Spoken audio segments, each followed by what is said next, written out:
Students, स्वागत है आप सभी का YouTube के इस चैनल में जिसका नाम है संजय सर क्लास। और मैं आज आप लोगों के लिए लेके आया हूं किरण प्रकाशिकी का एक महत्वपूर्ण और इम्पोर्टेंट टॉपिक प्रिज्म में अपवर्तनांक, जो अक्सर बोर्ड एग्जाम के लिए बहुत ही इम्पोर्टेंट होता है और परीक्षा में 4 नंबर या 5 नंबर में ये आता है। चालू करते हैं प्रिज्म में अपवर्तन। चालू करने से पहले हम इसको जान लेते हैं कि आखिर प्रिज्म होता क्या है। ठीक है, प्रिज्म में 2 त्रिभुज होते हैं, 2 त्रिभुज और 3 आयताकार भुजाएं होती हैं।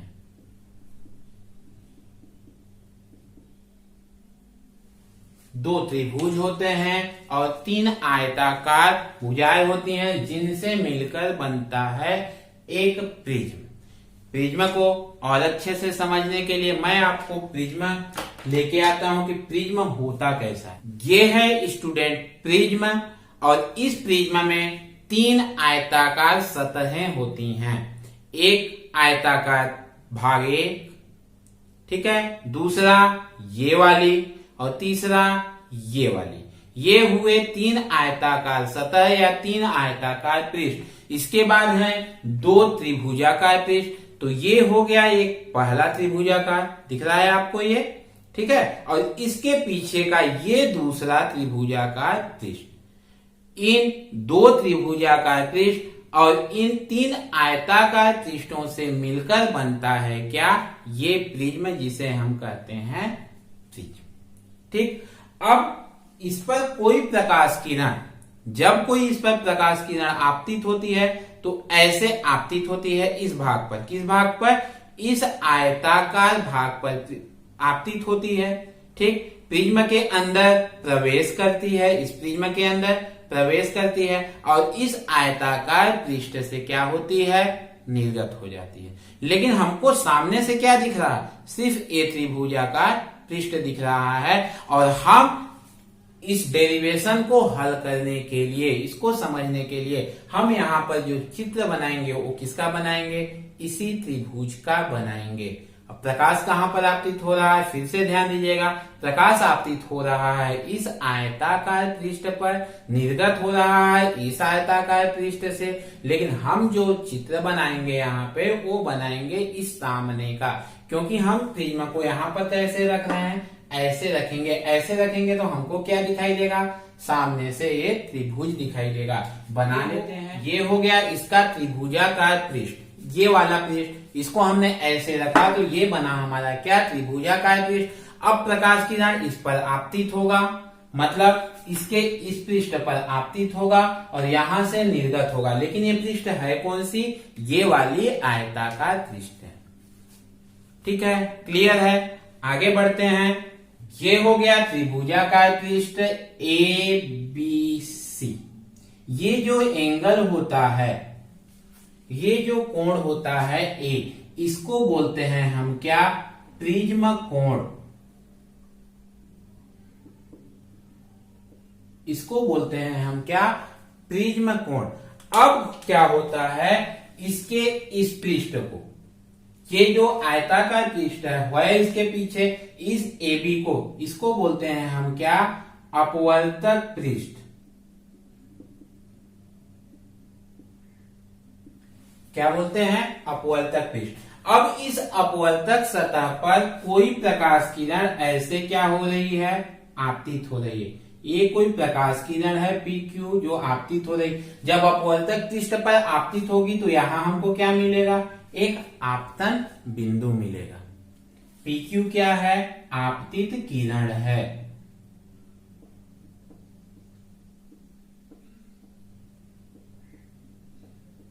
ठीक है, अब हम ये मान लेते हैं कि पृष्ठ के इस बाहर, इस प्रिज्म के बाहर कौन सा? ए वायु माध्यम है, जिसका अपवर्तनांक कितना मान लेते हैं? μ1 है। ये है, अंदर क्या है? कांच है, जिसका अपवर्तनांक μ2 मान लेते हैं। अब कांच के बाहर जब निर्गत होगी किरण तो फिर कहां से जाएगी? वायु में जाएगी जिसका अपवर्तनांक क्या है, μ1 है। ठीक है। अब जब कोई प्रकाश किरण इस पर आपतित हो रही है तो इस आपतित पृष्ठ पर अपने को क्या चाहिए, अभिलंब चाहिए। ये पृष्ठ कैसा है, ऐसा है, ऐसा। ठीक है। अब इस पर कोई लंब होगा, वो कैसे होगा, ऐसे होगा। पृष्ठ अगर ऐसा है तो इस पर लंब कैसे होगा, ऐसे होगा। ठीक है। मतलब इस पर हम एक अभिलंब खींच देते हैं। ये इस पर हम लोगों ने क्या किया, अभिलंब खींच दिया। ठीक है। अब अगर ये PQ अगर माध्यम नहीं बदलता, अगर हमने माध्यम को डिस्टर्ब नहीं किया होता तो क्या होता, ये PQ किरण ऐसे सीधा निकल जाता। लेकिन हम लोगों ने क्या किया, माध्यम को डिस्टर्ब कर दिया, वायु से कांच में ले गए। अब माध्यम को डिस्टर्ब किया तो ये किरण ऐसे तो नहीं जाएगी, इस किरण में कुछ तो परिवर्तन होगा। क्या परिवर्तन होगा, अभिलंब कहां से जा रहा है, वायु क्या है, विरल माध्यम है, वायु क्या है, विरल है, और अंदर क्या है, सघन है। अब विरल से जब सघन में जाएगा तो क्या होगा, अभिलंब की ओर झुकेगा। अभिलंब की ओर क्या होगा, झुकेगा। मतलब ये किरण जो ऐसे जा रही है वो किरण ऐसे ना जाके, अभिलंब इधर है तो अभिलंब क्या होगा, इधर झुकेगा। ये किरण इधर न जाकर के अब क्या होगा, इधर झुकेगा, और झुकेगा तो किधर, अभिलंब की ओर। अभिलंब की ओर झुकेगा तो ये किरण कैसे निकल जाएगा, ऐसे निकलेगा, QR। ठीक है। अब जब ये QR इधर गया तो ये भी क्या है, ये दूसरा अपवर्तक पृष्ठ है। ठीक है। दूसरा अपवर्तक पृष्ठ है तो यहां भी अपने को किस चीज की आवश्यकता होगी, अभिलंब की आवश्यकता होगी। यहां पे भी हम एक अभिलंब खींच देते हैं ऐसे। ये अभिलंब, इस दोनों अभिलंब एक दूसरे को कहां पे काट रहे हैं, ये नाम दे देते हैं बिंदु N। ये अभिलंब हो गया इस पृष्ठ पर। अब अगर यहां पे भी क्या हो रहा है, ये माध्यम चेंज हो रहा है, कांच से वायु में, सघन से कहां जा रहा है, विरल में जा रहा है, विरल में जा रहा है, फिर माध्यम बदल रहा है तो क्या होगा, ये अपना रास्ता फिर बदलेगा। ठीक है। और जब रास्ता बदलेगा तो ये अभिलंब अब कहां से, सघन से कहां जा रहा है, विरल में जा रहा है। सघन से जब विरल में जाता है तो क्या होता है, अपने अभिलंब से वो क्या होता है, दूर हटता है। अभिलंब से दूर हटता है तो ये अगर डिस्टर्ब नहीं होता तो कहां जाता, ऐसे सीधा जाता, ऐसे सीधा जाता। ये अभिलंब है। ठीक है। अब क्या होगा, अभिलंब से दूर हटेगा, दूर हटेगा मतलब इधर जाएगा, इधर जाएगा मतलब ये किरण ऐसे क्या हो जाएगी, ये निर्गत हो जाएगी RS दिशा में। एक बार फिर से, ये क्या है, प्रिज्माकार त्रिभुजाकार सामने का पृष्ठ है। ये किरण कोई PQ क्या हो रही है, आपतित हो रही है, ये इस पर अभिलंब है। यदि माध्यम परिवर्तित नहीं होता तो किरण ऐसे सीधा निकल जाती। ठीक है। किस दिशा में, इसका नाम दे देते हैं कि ये T दिशा में, ये QT दिशा में निकल जाता। लेकिन माध्यम परिवर्तन हो रहा है इसलिए ये क्या होगा, अभिलंब की ओर झुकेगा, इस ओर झुकेगा तो ये कहां चला, QR दिशा में। अब QR दिशा क्या हो गई, अपवर्तित किरण हो गई। ठीक है। QR क्या हो गया, अपवर्तित किरण। ठीक है। अब फिर यहां से माध्यम परिवर्तित हो रहा, जब माध्यम परिवर्तित हो रहा तो फिर अपने रास्ते से क्या होगा, विचलित होगा, और जब रास्ते से विचलित होगा तो फिर अभिलंब, अब सघन से विरल में तो क्या होगा, अभिलंब से दूर हटेगा तो कहां चला गया, RS दिशा में निर्गत हो गया। तो RS क्या हो गया, हमारा निर्गत किरण हो गया। ठीक है स्टूडेंट। ये कोण कौन सा हो गया, कोण A हो गया। ठीक। अब हम इन कोणों का नामकरण कर देते हैं।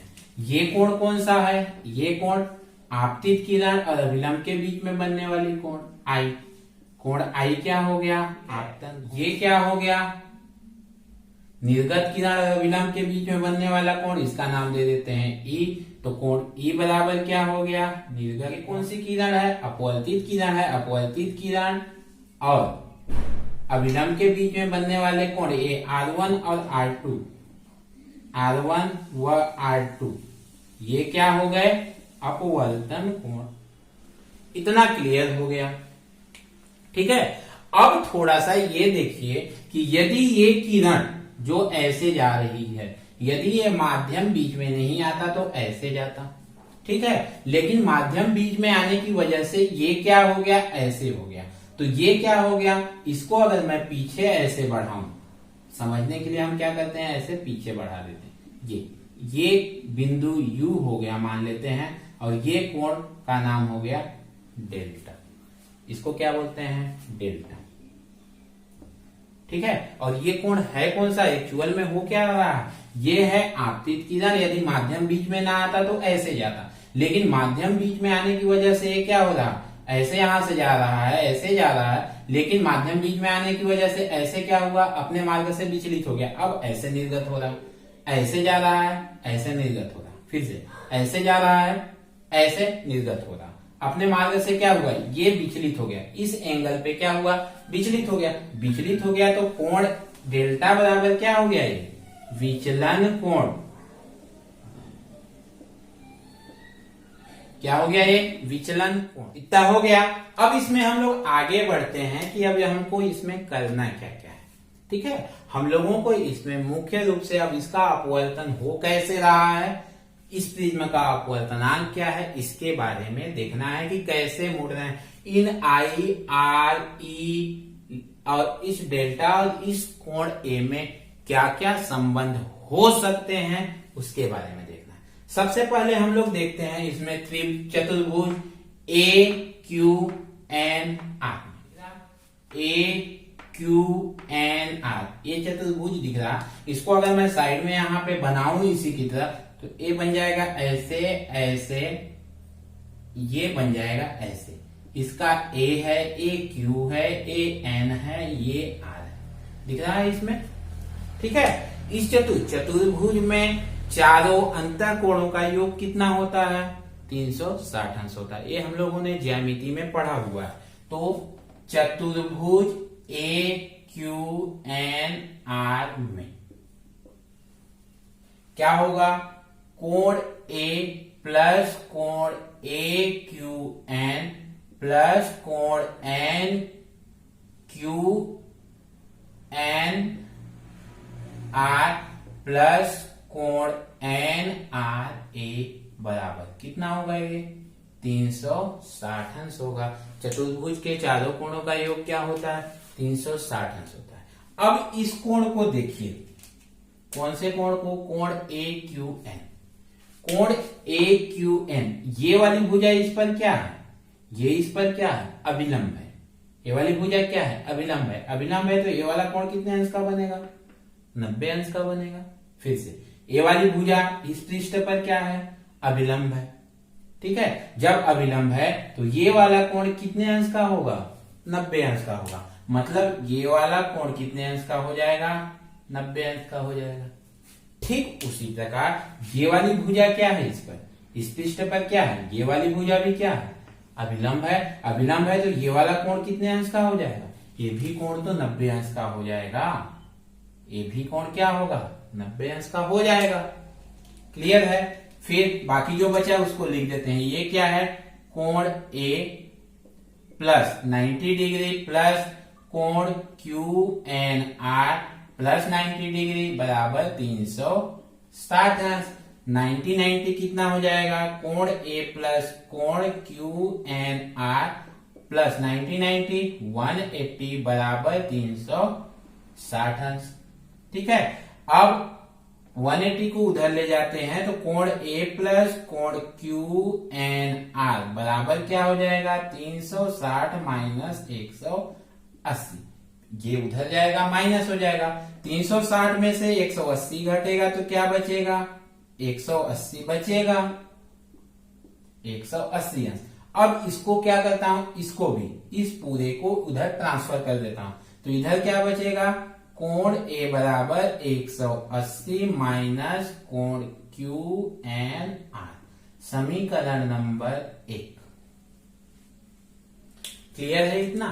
अब इसको देखिए, पी टी दूसरा क्यू एन, ये वाला दिखा, पी टी क्यू एन, ये कैसे हैं, एक दूसरे के लिए ऐसे हैं, ऐसे कैसे, ये हो गया पीटी, पी टी, ठीक है। और दूसरा ये है, ऐसे है, ये क्या है, एन है, यहाँ पे क्यू, ऐसे एक दूसरे को काट रहे हैं। और एक दूसरे को जब ऐसे काटते हैं तो ये कोण और ये कोण क्या होते हैं, शीर्षाभिमुख कोण कहलाते हैं। और शीर्षाभिमुख कोण क्या होते हैं, बराबर होते हैं। हम लोगों ने कक्षा 9वीं गणित में ये चीज पढ़ा है कि शीर्षाभिमुख कोण, ये दोनों कोण कौन से हुए, शीर्षाभिमुख कोण हुए। और ये शीर्षाभिमुख कोण क्या होते हैं, बराबर होते हैं, ठीक है। ये कोण इसमें कौन सा है, आई है, ठीक है। और इधर वाले को हम क्या किए हैं, दो भागों में बांट दिए। दो भागों में बांट दिए मतलब ये वाला कोण क्या हो गया, R1 हो गया। ये वाला कोण क्या है, अभी भी बचा हुआ है, ठीक है। ये कोण और ये कोण जब बराबर होंगे तो इतना बराबर क्या होगा, I माइनस R1 होगा। फिर से ये कोण और ये पूरा कोण क्या है, बराबर है। तो ये वाला कोण जिसका मान नहीं पता है उसका मान कितना होगा, उसका मान I माइनस R1 होगा। मतलब ये वाले कोण का मान कितना होगा, I माइनस R1 होगा, ठीक है। उसी प्रकार इधर भी वैसे ही है, तो ये वाले कोण का मान कितना होगा, E माइनस R2 होगा। क्लियर है, जैसे इधर है शीर्षाभिमुख कोण वैसे इधर है। तो जब ये I माइनस R1 हो जाएगा तो इधर वाला भी क्या होगा, इधर का बाहर का कोण क्या है, I के जगह पे क्या है, E है, R1 के जगह पे क्या है, R2 है। तो इसका मान कितना हो जाएगा, E माइनस R2 हो जाएगा। क्लियर है। अब लेते हैं त्रिभुज QNR में, दिख रहा है त्रिभुज। इस त्रिभुज को मैं यहां पे बना देता हूं तो बन जाएगा ऐसे QNR। ये है R1, ये है R2 और इस कोण का मान नहीं पता है। त्रिभुज के तीनों कोणों का योग क्या होता है, 180 अंश होता है। तो इसको क्या करते हैं, त्रिभुज के तीनों कोणों का योग लगा देते हैं। कौन सा त्रिभुज है ये, त्रिभुज QNR में कोण R1 प्लस कोण R2 प्लस ये हो गया, ये हो गया, ये कोण कौन सा है, कोण QNR बराबर कितना हो जाएगा, 180 अंश हो गया। R1 प्लस R2, QNR को उधर ले जाऊंगा तो क्या हो जाएगा, 180 अंश माइनस कोण QNR, समीकरण नंबर 2, ठीक है। अब समीकरण 1 और 2 को देखिए। समीकरण 1 और 2 के RHS को देखिए, क्या है, दोनों बराबर हैं। और जब दोनों बराबर होंगे तो LHS भी क्या होगा, बराबर होगा। मतलब समीकरण 1 और 2 से क्या हो जाएगा, समीकरण 1 व 2 से क्या हो जाएगा, कोण A बराबर R1 प्लस R2। A को इसको ऐसे भी लिख सकते हैं, A बराबर R1 प्लस R2, समीकरण नंबर 3। हमको A का मान R के रूप में मिल गया, ठीक है। इतना क्लियर है, ठीक है। अब क्या करता हूं, मैं थोड़ा सा इसका सफाई कर देता हूं। अब देखिएगा त्रिभुज इसमें UQR में, त्रिभुज UQR में मैं यहां पे बना देता हूं, ऐसे बना है त्रिभुज UQR, ठीक है। इसका मान अभी हम लोग निकाले, कितना आया, I माइनस R1। इसका मान निकाले, कितना आया, E माइनस R2। इसका मान नहीं मालूम है। और इस बाहर का मान क्या है, डेल है, ठीक है, डेल्टा है। हमने प्रमेय में पहले ज्यामिति में ये पढ़ा हुआ है कि ये इस त्रिभुज के लिए क्या है, बहिष्कोण है। और बहिष्कोण का मान दूरस्थ अंतः कोणों के योगफल के क्या होता है, बराबर होता है। ये क्या है, बहिष्कोण है, ये क्या है, दूरस्थ अंतः कोण है। मतलब इसका जो मान होगा इन दोनों के योगफल के क्या होगा, बराबर होगा। फिर से ये त्रिभुज यहां पे देखिए, ठीक है, इसको अलग से बनाया हूं आपको समझाने के लिए। त्रिभुज क्या है, UQR, ये क्या है, इसके लिए बहिष्कोण है TQS, ये क्या है, बहिष्कोण है। और बहिष्कोण का मान दूरस्थ अंतः कोण के योगफल के बराबर होता है। मतलब डेल्टा का मान क्या होगा, I minus R1 plus E minus R2 के बराबर होगा, इन दोनों के योगफल के बराबर होगा। लिख देते हैं हम लोग यहाँ पे त्रिभुज क्यू आर यू में, ठीक है। डेल्टा बराबर क्या हो जाएगा, I minus R1 plus E minus R2 हो जाएगा। डेल्टा क्या है, विचलन कोण है, ठीक है। अब डेल्टा बराबर I माइनस E को पहले लिख देते हैं, फिर माइनस इसमें कॉमन लेते हैं तो क्या हो जाएगा, R1 प्लस R2 हो जाएगा। इतना R1 प्लस R2 का मान समीकरण 3 में देखिए, R1 प्लस R2 का मान किसके बराबर है, A के बराबर है। तो क्या हम यहाँ पे R1 प्लस R2 के जगह पे A लिख सकते हैं, लिख देते हैं। तो डेल्टा बराबर क्या हो जाएगा, I plus E minus A, ये हो गया समीकरण नंबर 4, ठीक है। अपने को यहां से क्या मिला, डेल्टा का जो मान है, डेल्टा का मान इस I प्लस ई मतलब इस I पर, I मतलब क्या है, आपतन कोण है, मतलब इस विचलन कोण का मान इस आपतन कोण के मान पर निर्भर करता है, ठीक। और हम लोगों ने ये प्रयोगों में, प्रेक्षणों में ये देखा है कि ये अगर ये हो गया विचलन कोण, ये हो गया I कोण, तो इन दोनों के बीच में जब ग्राफ बनाते हैं तो ऐसे बनता है। मतलब एक स्थिति ये ऐसे आता है जहां पे आपतन कोण I के लिए ये डेल्टा का मान जो होता है वो क्या होता है, मिनिमम होता है। ये बिंदु जो है, इस बिंदु पर इस आपतन कोण के लिए डेल्टा का मान जो होता है वो मिनिमम, न्यूनतम होता है।